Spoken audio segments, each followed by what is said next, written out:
All right, what's up, folks? We are down in our hunting camp in Laguna, Atascosa for day 2.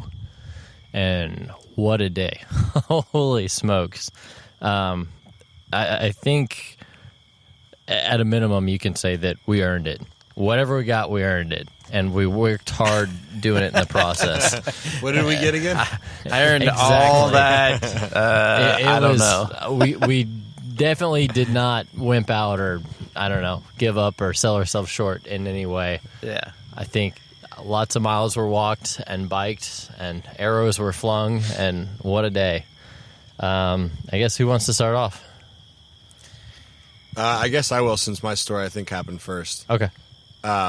So we hiked, we drove in, and then we biked into our stands. And the place that we had talked about yesterday where Pliny and I saw those deer jump up, I went and sat there in the morning and just kind of pushed myself back up into the tree line. And, about 30 minutes after I was there, I heard some rumbling behind me. It was kind of weird. Sunlight was starting to come up, and then about 20 minutes later, some guy just comes walking in front of me.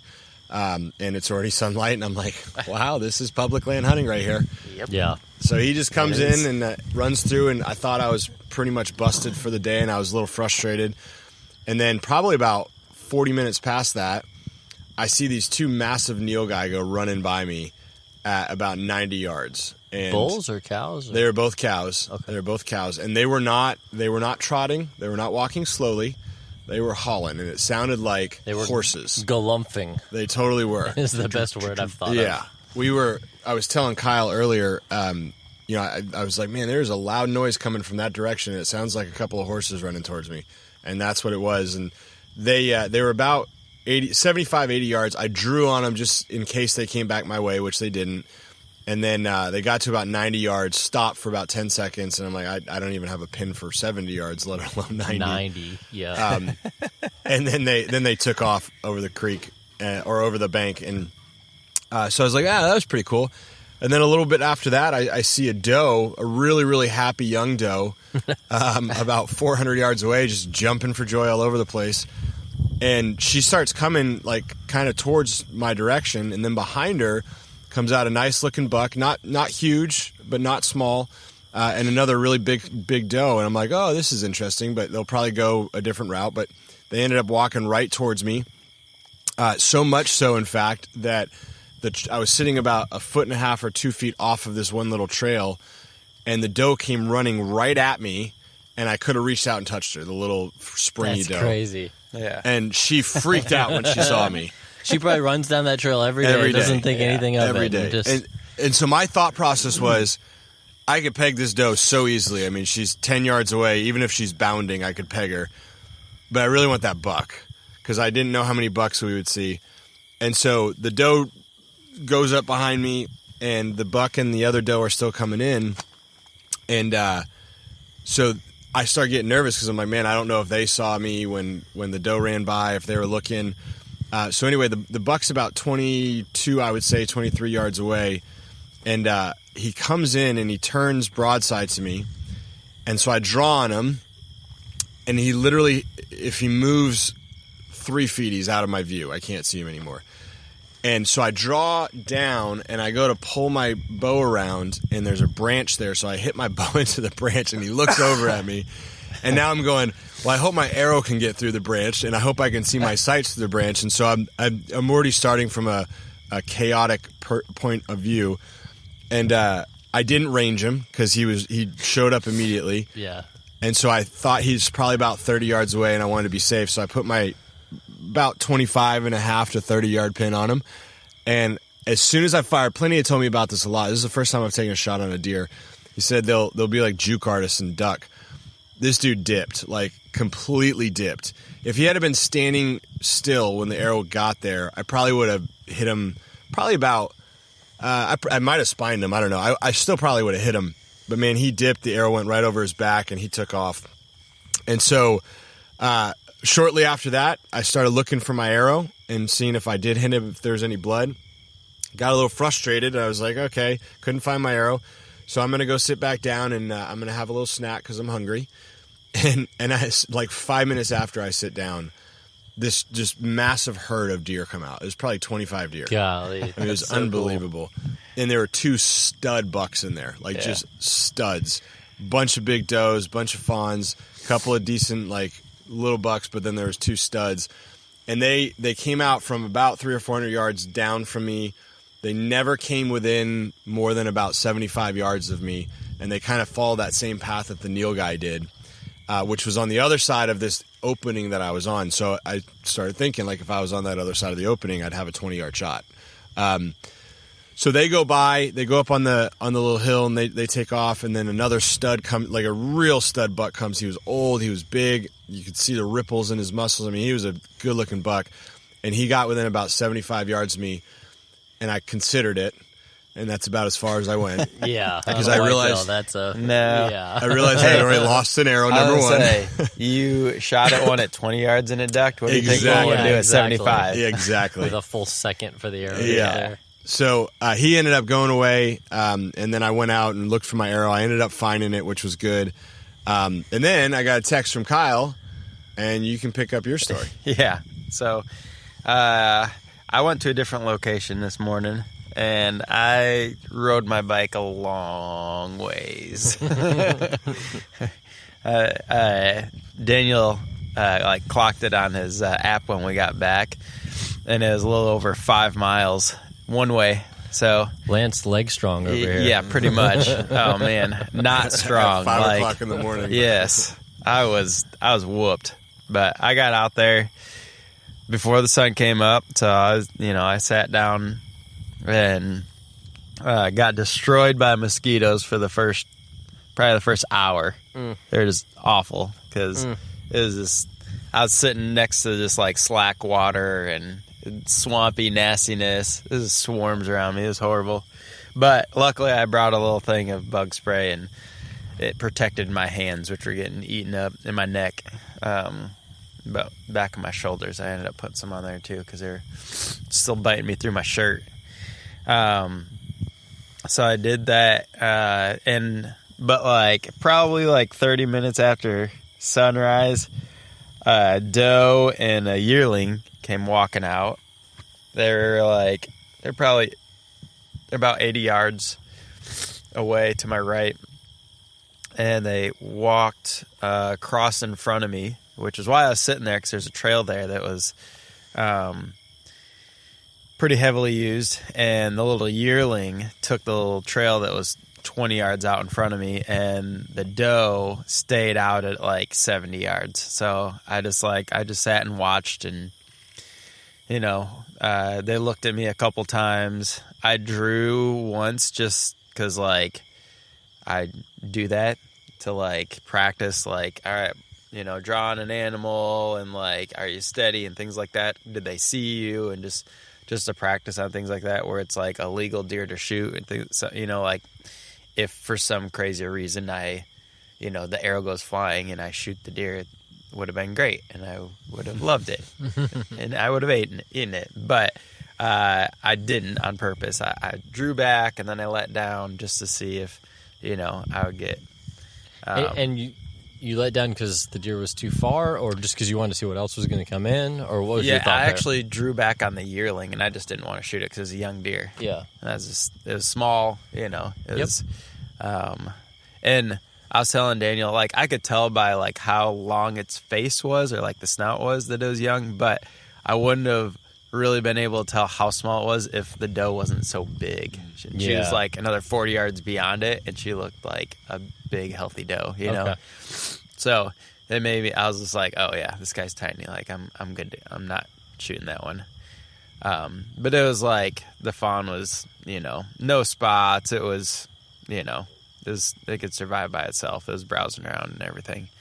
So I didn't shoot at him or anything. I watched him pass, waiting to see if there's anything else. And so about an hour later, the wind shifted just a little bit. It was out of the northwest first, and it shifted just straight out of the north. And when that happened, there was a little pinch point on the road was part of a pinch point it went straight north of me. So I was like, I'm going to get up and I'm going to hike up that road and see if I can see anything. Because out there, it's not a road. It's a trail that they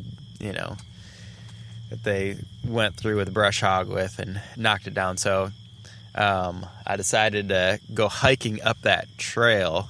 And because there was, animal sign and poop all over it that I saw the day before. So I was like, I'm sure something's using this. And I hadn't seen any other hunters out by me. Unlike...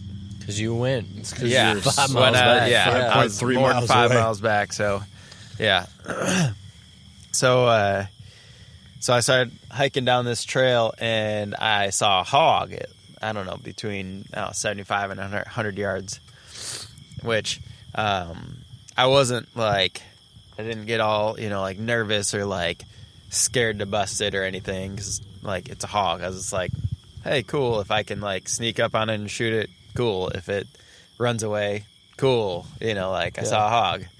So it started coming at me, and so I like tucked into the trees on the side of the trail, and then I popped my head back out to see where he was, and he had disappeared, but he was on one side of the trail, so I like figured he went into the trees on that same side.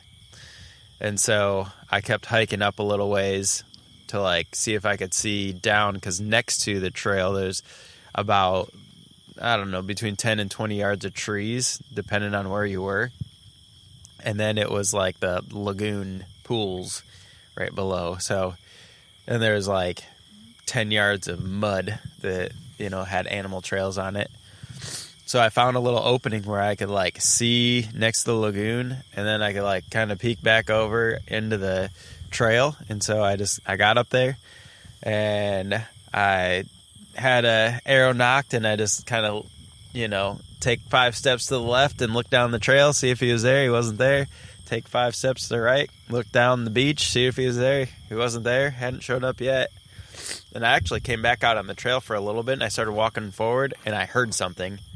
And so I went back to that opening, but there's only a very small gap for me to shoot through. And so I saw him coming through on the side of the, like through the branches. So I knew he was coming, but he was moving pretty good.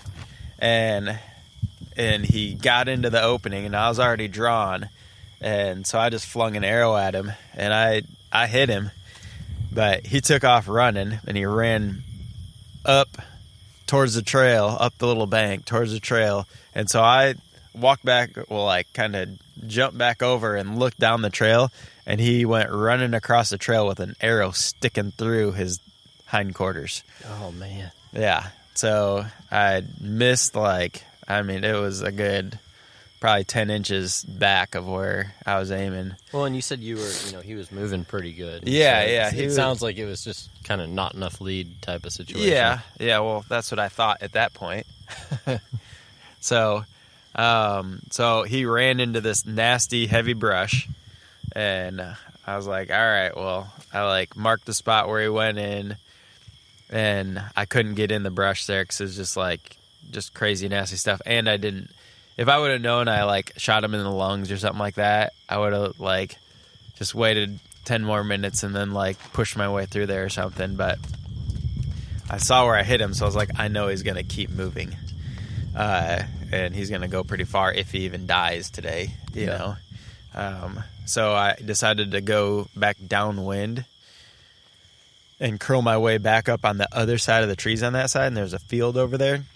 And so as I'm coming back up, so I went south and down to the other side. So the lagoon was on one side of the pinch point. There's a field on the other side, and there's just a strip of trees on either side of the trail. Well, I went south, and then I went to the field side because that's where the hog had run when it ran across the trail. And I started coming back up, and I was just kind of walking in real slow and being sneaky just to see if I could bump the hog again and shoot it again. And then I got a good ways up there, almost to where I was parallel with where the hog ran in. And I looked over to my left in the field, and I caught some ears out of the corner of my eye. And it was the doe and the yearling. They were out in the grass bedded down in the field. And so I sat there for a little bit contemplating, like pushing in after or like sitting and waiting. I wasn't going to like push around and kick stuff around while the deer were sitting there, but I was going to sit there and wait and listen for the hog, or go in after the doe that I had saw earlier that day. I decided to go after the doe because I knew I hit that hog really far back. Yeah. So I knew that would have just, gone on forever, I think. So, and out here, hogs, like, you could shoot them and leave them perfectly fine. You're not even required to take the meat. It's eradication. Yes. So it's something that, most places don't want them. Yeah. So, and this is one of those places. They don't want them. So, yeah, I didn't need to track down the hog. I would have liked it. I would have liked to take the meat, but Get your arrow back. Yeah. My arrow was probably just as... I was more upset that he ran away with my arrow than the fact that you didn't get him. So I saw this doe and the yearling were out there, and they were bedded down. I saw their head, and they got up. Oh, they're probably about 50 yards out or so, maybe a little farther. I tried to range them, but it was just hard in the grass and stuff. It's like, it's somewhere between 40 and 70. Yeah. No, it was probably 50 yards, because it kept pinging back at like 48 and 53. It's hard sending a laser through grass. It just never exactly works. And then it'd like be 13. I was like, what? Yeah. So I decided, I'm gonna try to get this doe. She's older, bigger doe. Like, really wanted to get some meat. So I waited for a little bit just to see what they'd do. And they got up, and I had actually repositioned myself downwind a little bit farther. I didn't try to get downwind because that was the field. But I curled back and went downwind just a little bit, just in case they started walking downwind. They wouldn't catch my wind as fast, and I could maybe stalk out there a little bit farther. But then they decided to go upwind. So those 10 yards that I curled back around downwind, I had to make those back up.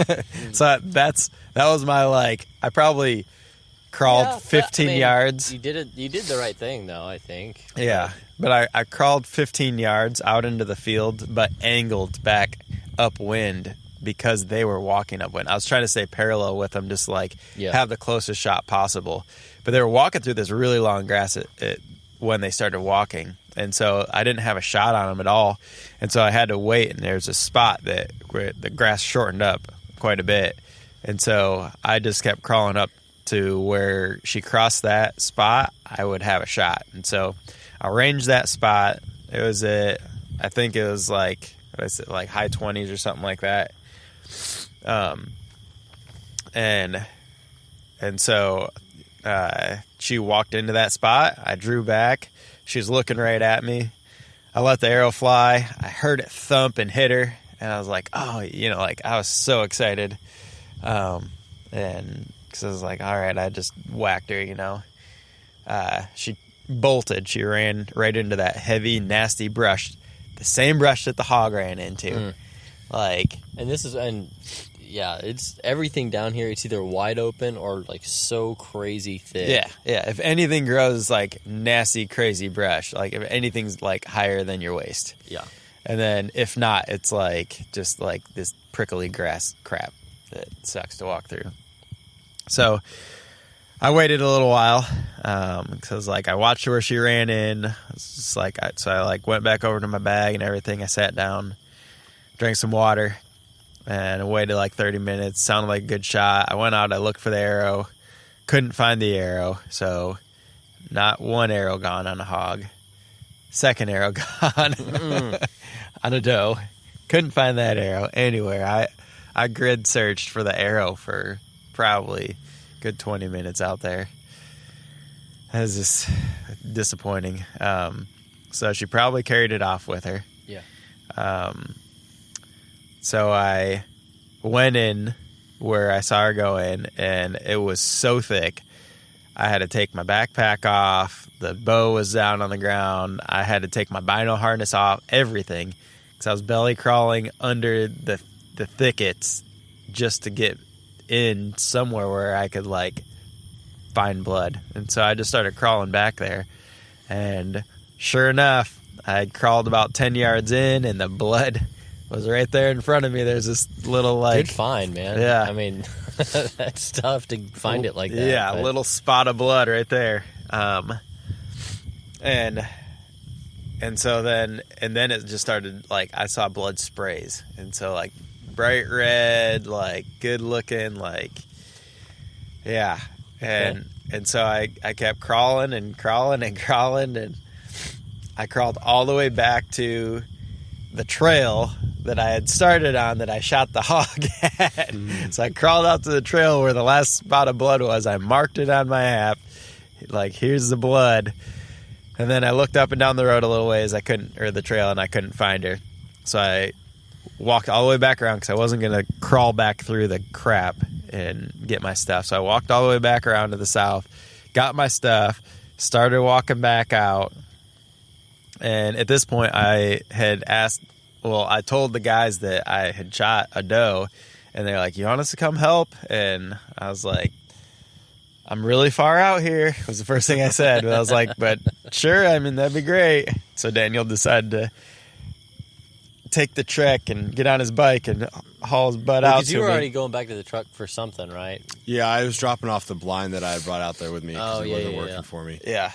So I was walking back over to, like, where, because Daniel's like, hey, I'm almost there, because I had been looking for the deer for a long time. That was after the 6 hours it took me to get out there. Yeah. And I had been looking for that deer and for the all tire those hours. repair on the way. Oh, yeah, and the tire repair. Yeah. My tire blew out on the way out, which was fun. But luckily it was slimed, so it worked out well. Yeah. So I was walking back, and I was like, oh, there's Daniel over there coming up the road, because he said he was on the road. And I looked again, and I was like, oh, no, never mind, that's not Daniel. And there was two other hunters that had ridden their bikes through.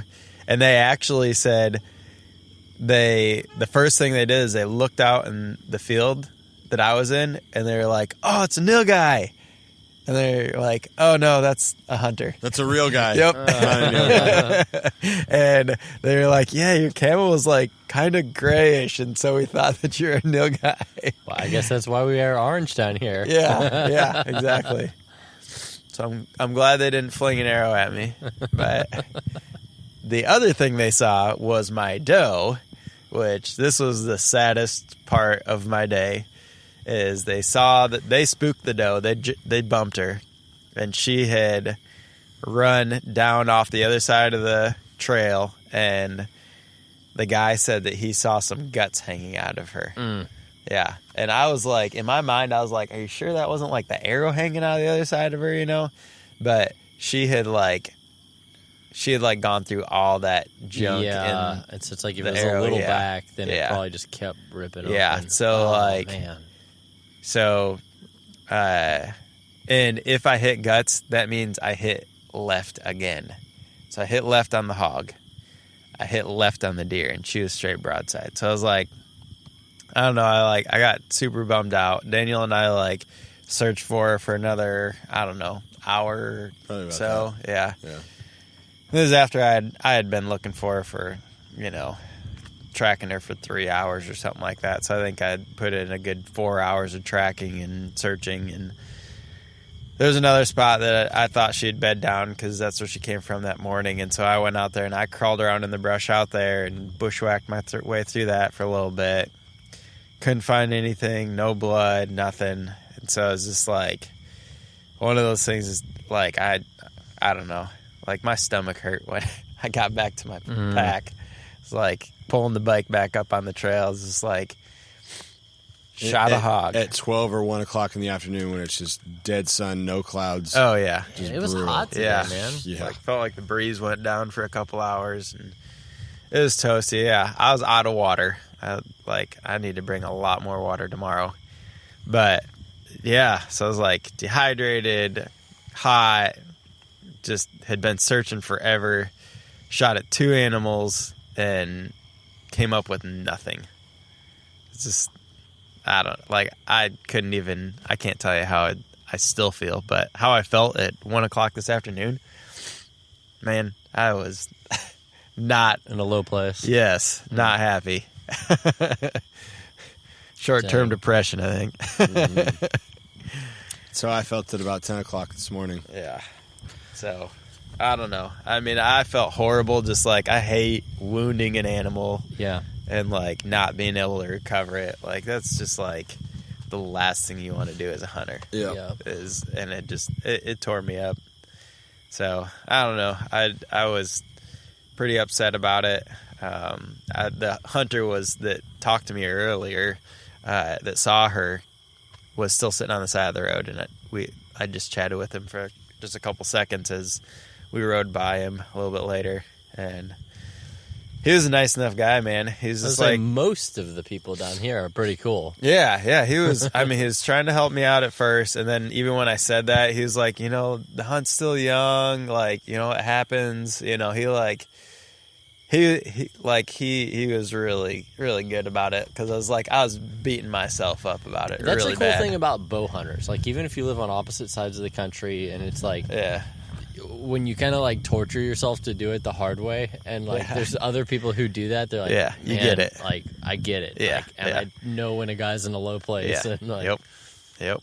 So I don't know. It was tough, man. So we rode the 5 miles back to the trucks and sat in the AC for a couple minutes. Turned the air conditioning on, drank a bunch of water. Yeah. Drank about half gallon of water, I think.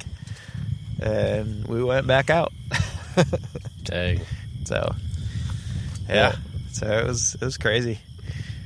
I guess I got my frustration out in the morning, before the sun even came up. Really was probably when I was most frustrated. So Daniel and I rode out we were kind of riding out the same way, and then there's a spot where he goes left, I go right, and I was going down basically a fire break that they had bush hogged. And so it was a spot where, after we scouted the other day and we saw some nilgai coming in, it looked like a good spot that potentially, if they did the same thing again, I'd be right on them.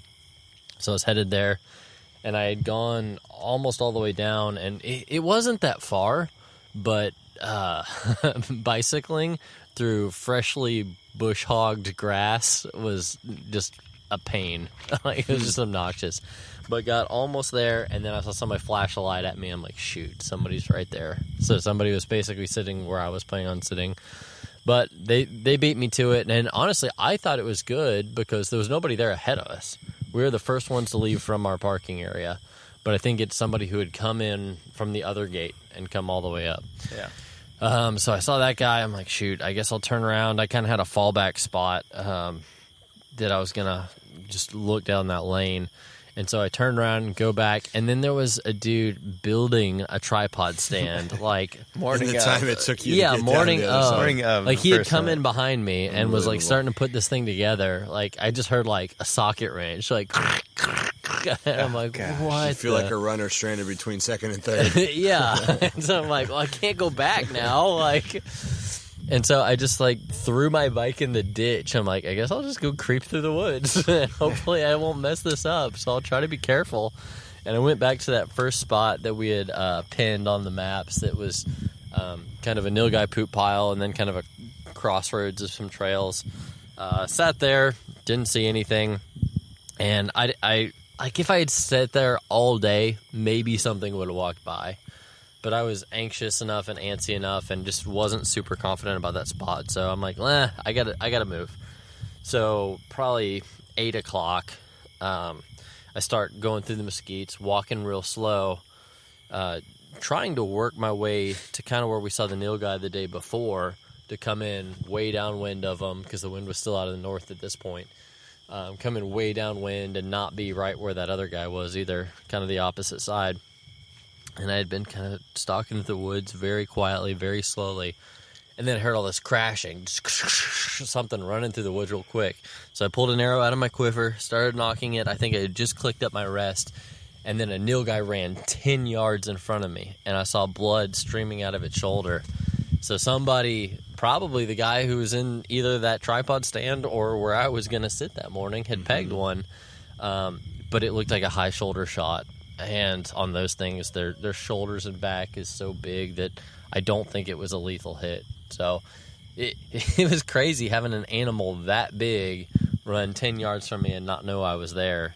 And yeah, I would have pegged it with something if I could, but it was like thick brush, and wouldn't have worked. Even if I don't know, was ready for it, it wouldn't have worked. So that happened. And then I walked out to kind of the tree line where we were, and I was just kind of like creeping through those mesquites, walking around. Didn't see anything out there, but I was just moving really slowly. And then I turned and looked, and it was a spot I had looked probably a minute before, and now there was a nilgai standing there. So I don't know if somebody had bumped it and it ran in. I don't know how it got there, but I noticed a nilgai cow was standing there. And so I kind of waited till I was sure it wasn't looking at me, kind of dropped to my knees, got behind the nearest tree, and just glassed to watch it for a while. And I realized it was a cow with a calf. And she was standing there like maybe she was going to bed down, so I just kind of waited and watched. And then eventually she did bed down. So I'm like, well, I guess I have an opportunity for a stalk on this thing. And normally I'm very much a believer in don't leave your pack, because it's like the second you do that, then, I don't know, you go for a stalk, then you need to go somewhere else, and then like it all ends up into a wild goose chase, and then you need to hike way back to get something out of your pack. So generally I say don't leave it behind, but the grass and everything was so low here that there was no way I could creep up with my pack on. So at the first tree, I took that off, and then I was literally hands and knees. And then every once in a while, I'd kind of get up a little bit just to glass. And so it was interesting. She stood up probably 3 or 4 times and then bedded down. And sometimes she would bed down, the calf would stand up. Yeah. And then vice versa. Yeah. And so they were just very, very skittish. Wary. Yeah. And so I was just stalking very, very slowly, and I did that stalk for an hour, and I went over 200 yards on my hands and knees through freaking cactus. Like I feel like I've done fiberglass work with all these cactus spines still in me, and I got all the way into 48 yards, which is way within effective range on an animal that big. But it was through enough of that mesquite stuff that it still wasn't a clear shot. And then I just saw a nilgai run out and run downwind of me and then bark. And I had never heard one make a sound, but it was like a boof, like almost like an elk bark, kind of. A little different. And I was like, how the heck? Because I had been watching, like, trying to move when their head wasn't facing me and everything. And so I think it was actually 2 cows and a calf. Yeah. And I had been watching one of the cows the whole time, and there was another one in there that I just... wasn't looking Couldn't at. see, and then when that cow barked, they just hauled butt out of there. Yeah. But man, that stalk, I got all the way into 48 yards and like arrow knocked, clipped on, ready to go, but just the brush was in the way. So that was brutal. Did you have the camera with you? So I left my big camera behind. Gotcha. Just because there's no way I could be like manually focusing and all that. Yeah. But I had the GoPro with me. So I'm like doing this like weird crappy vlog, like laying down in the grass, like I'm halfway. I'm covered in cactus spines. So I was trying to kind of record it, but I was just like, it'd be cool to get video of it, but I mostly want to get it. And because that's something that I struggle with too. Like that you can either get the footage or get the actual shot. And sometimes you got to pick and choose. Yep. Then they blew out of there, and after that, man, I was pretty upset because that was literally an hour of sitting in the sun, crawling through cactus that didn't turn into anything. That's tough. So after that, I kind of looked around where they were just to see if I could learn anything, but nothing really. I mean, they bedded in an area that was thick, and one thing that I did observe, just like deer do a lot of times, is they bedded with their back to the wind so that they're looking dead downwind because they know that's where they're vulnerable. So they're watching that area. So my whole stalk was 90 degrees too, which I think I did that exactly right. Yep. I just think it was this other one that saw me and either saw me or heard me because the wind was perfect. I don't think they smelled me. Yeah. So that was my morning. And then I walked basically a huge loop through the woods, kind of stalking, pinning some spots just to see what I could learn. Eventually got back to my bike, went and and I had promised. I was getting really hungry at that point, and I promised myself, I'm not going to open my lunch till noon. I'm not going to open it till noon. And then finally, when it was time to eat lunch, like I crawled into like a privet, like thicket, and just like opened my little bag of lunch, ate it all, and then just like laid down in the dirt and took a nap. Yep. But it felt excellent at the time. So that was my morning. I guess same order. Let's talk about the evening sit. Yeah, I mean, the afternoon was a lot of biking, quite a bit of it. So we got back to the trucks after Kyle's adventure and drove over to the same spot. We were talking about just walking into this spot like 100 yards and just parking because Kyle and I were both whooped. But then we decided to do something stupid and get on our bikes. So we got on our bikes, went back to where I was in the morning. We sat on the other side of the kind of ravine area, and there's like I don't know what you would call it. It looks like a mini dam that separates these two sides. It's like a land bridge. Like a land bridge, yeah. It's like a berm. Yeah. Berm. So the trail runs over it, the like actual trail. So we went on each side of that, Kyle and I did, and I saw a couple of deer. They were really far out. The most interesting thing I saw was some Yahoo about 20 minutes before the hunts, before last light, dressed in jeans and a t-shirt, no binos, no rangefinder, orange all over. He just walks on that land bridge, gets to the end, throws a rock in the woods on one side, gets his bow ready like he's going to shoot something coming out. Yeah. Picks up another rock, throws it in on the other side, Yeah. gets his bow ready like he's going to shoot, and then starts walking back. Yeah. Oh, I would have been furious. That was our... So, as I'm sitting there, we can both see this, by the way. So, Daniel's on one side of it looking up at this doofus. I'm on the other side looking up at this doofus. And I was probably 75 yards, maybe 100 yards away from it. So, like, he wasn't that close to me. But before he showed up, there was a doe straight across from me at about 80 yards. There was another doe that was working its way kind of diagonal in my direction, but not really. She probably wouldn't have showed up in front of me before time was up. But she was a couple hundred yards away. And then there's a nilgai. First one. Yep, first one that I've seen. Yep, first time I ever seen a nilgai. There's a nilgai that was 400 yards away from me, so like 475 or 500 yards away from this guy. And who had just stepped out, probably like maybe 5 minutes before that. So I was just like, got my binos on, this cool nilgai. And he was standing there thinking his rock strategy was working because this animal came out. Oh, yeah, exactly. Yeah. No, that guy hadn't shown up yet. Oh, okay. So this guy hadn't shown up yet. And these three, 2 deer and a nilgai are standing out in this, big, it's like a overflow spillway. Like, if they have a hurricane or something, that's where it'd probably fill up, Yeah. So it's all dry right now, though. And so it looks like a big field.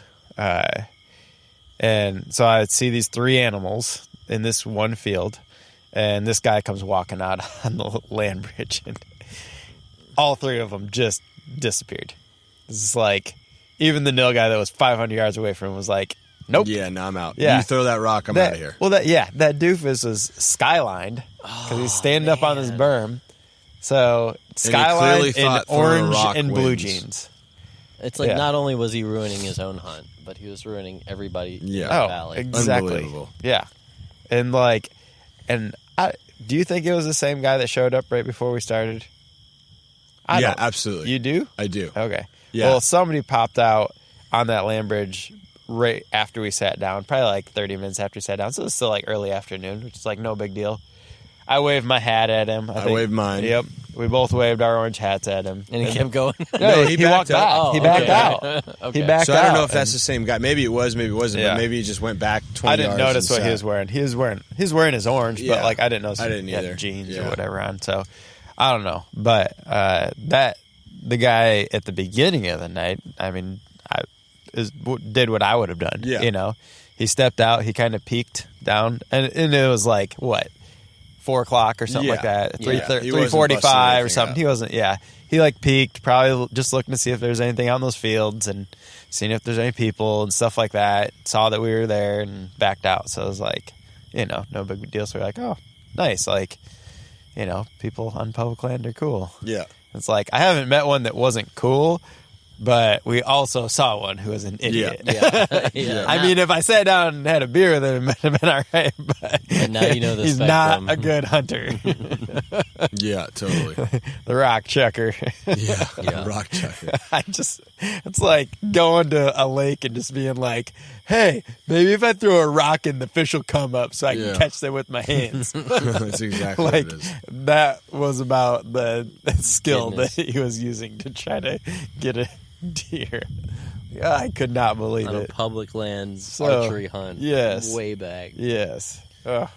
So, anyways, Goodness. yeah, that was the end of our night. So we made our way back, got out, Yep. came back to camp.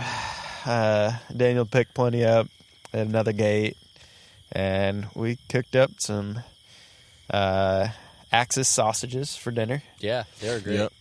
Well, my afternoon, I'm going to interrupt here a little Yeah. bit. So my Oh yeah, I forgot. You didn't Yeah, talk let me- about your let me tell afternoon my yet. story. Yeah, I was trying to close it out. I Yeah. figured we were all done. Not yet. Almost. But yeah, after my refreshing lunch and my little dirt nap,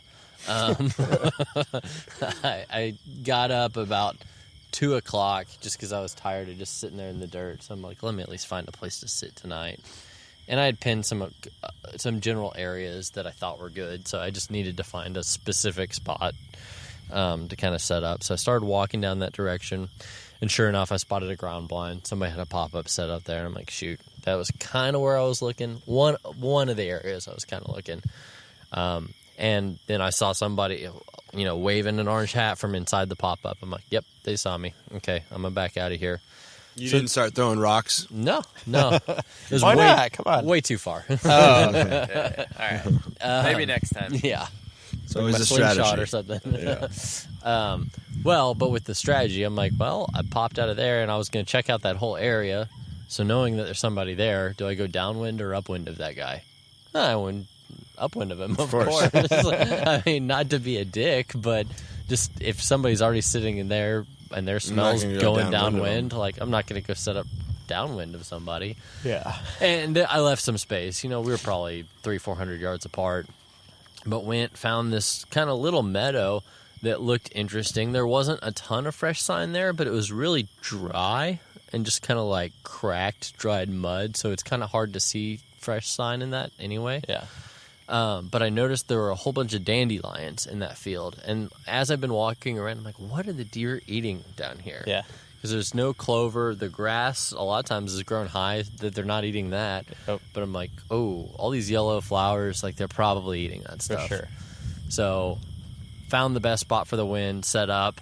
I'm like, they're going to come from there, that side, or that side. And I'll set up, and my wind was perfect. Like I couldn't have planned it any better. And the deer came in from where I thought they'd come in. And it seemed like it was going to go great, except it all happened way too late. Yeah. Yeah. And like I saw them come in, and I think last legal light was 6:14, and they started coming in at 6:04. Yeah. From 100 yards is where I saw them, and then I had to leave with them there and like sneak out on them. Yeah. And they were because it was frustrating because at 6:14 I had to leave 3 deer standing in the field at 54 yards. Yeah, It's like so close to end Yeah. range. And Yep. generally, like a whitetail, I try to hold at 40 and in. But Yep. man, when it's the last light and you're like, yeah, I can see my pins. Yeah. Like you really shouldn't take probably anything more than a 20-yard shot anyway. Yeah. But I may go back there tomorrow morning. Yeah. I don't know. We'll see. But that was my evening. And then it's interesting. I actually went out a different way than I came in because Daniel had moved the truck around. And at that point, it looked like maybe the truck wasn't going to be there anyway. But they actually had come back to that same spot. And so I realized, well, it's 2.3 miles to go back the way I came in or 1.6 the other way. So went out this new way and smooth sailing. But then we got back to camp and Kyle got dinner ready, and I guess you can close it out from there. Yeah.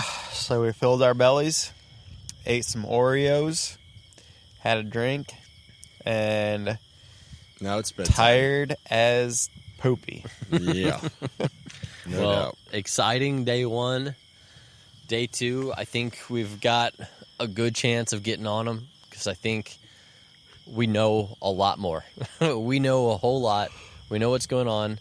The animals have kind of been spooked and educated a little bit, but they're going to get more spooked and educated throughout the week. So I think They're going to college this time. Yeah. Yes. So I think tomorrow is a good day to get on them. I just need to shoot straight. Yeah. Yeah, you and me both, brother.